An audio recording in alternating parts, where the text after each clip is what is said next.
संयुक्त राष्ट्र संघ से लेकर अमेरिका तक सब इजराइल पर जंग रोकने का दबाव बना रहे हैं, लेकिन वो अपनी जिद के आगे किसी की नहीं सुन रहा है। यहां तक कि खुद इजराइल में लोग अपनी सरकार के खिलाफ सड़कों पर उतर आए हैं, लेकिन बावजूद इसके आईडीएफ का खूनी खेल गाजा में जारी है। वो हमास के बहाने पूरे गाजा को तबाह कर रहा है, बदले के नाम पर बेगुनाहों की जान ले रहा है। कुल मिलाकर कहा जाए तो इजराइल इन तमाम बातों के बावजूद पीछे हटने को तैयार नहीं है। हाल ही में आईडीएफ ने लेबनान में हिजबुल्लाह के ठिकानों को मिसाइल अटैक में तबाह कर दिया था।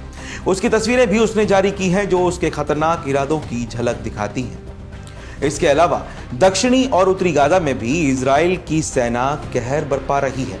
दक्षिणी गाजा में इजरायली टैंकों की लंबी खेप नजर आई, जो वहां हमास के लड़ाकों को निशाना बनाने का दावा कर रही है।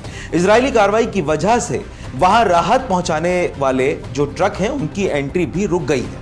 पिछले एक हफ्ते से भी ज्यादा समय से दक्षिणी गाजा की दोनों सीमाओं से राहत की कोई खेप नहीं आई है, क्योंकि वहां पर आईडीएफ भीषण हमले कर रहा है।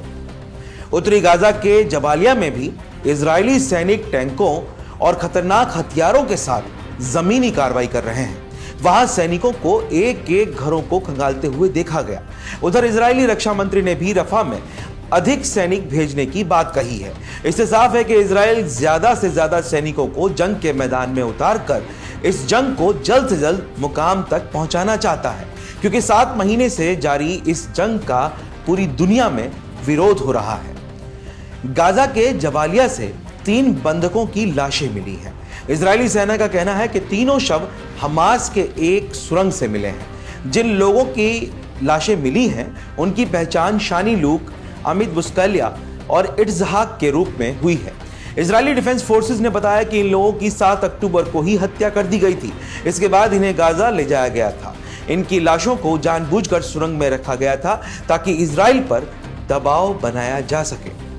इजरायली सेना के प्रवक्ता डैनियल हगारी ने कहा कि भारी मन से वो ये देखकर खबर को साझा कर रहे हैं कि कल रात उनकी सेना नैशिन लोक, अमित बुस्कालिया और इट्जहाक उनकी लाशों को बरामद किया है।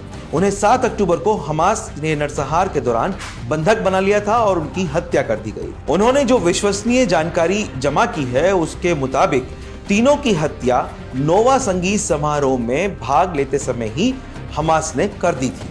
पिछले साल 7 अक्टूबर को फिलिस्तीन के हथियारबंद संगठन हमास ने इजराइल पर हमला करके 1200 लोगों को मार डाला था, जबकि 252 लोगों को बंधक बनाकर गाजा ले गए थे। इसके बाद हमास आधे से ज्यादा बंधकों को छोड़ चुका है, लेकिन अभी भी उसकी कैद में करीब 124 इजरायली नागरिक हैं। हमास का कहना है कि जब तक इजराइल गाजा में अपनी सैन्य कार्रवाई खत्म नहीं कर देता और उनकी सेना लौट नहीं जाती, तब तक वो बंधकों को नहीं छोड़ेंगे। वहीं इसके जवाब में इजराइल ने अब तक 35,000 से ज्यादा फिलिस्तीनियों को गाजा और वेस्ट बैंक में मार डाला है। इजराइल चाहता है कि हमास पहले बंधकों को छोड़े, जिसके बाद वो गाजा छोड़ने पर विचार करेगा। हाल ही में हमास ने इजराइल को गाजा में युद्ध विराम के लिए प्रस्ताव भी दिया था, जिसे इजराइल ने स्वीकार करने से इनकार कर दिया। उसका आरोप है कि हमास अपनी शर्तों पर युद्ध विराम चाहता है, जो उसे बिल्कुल भी मंजूर नहीं है।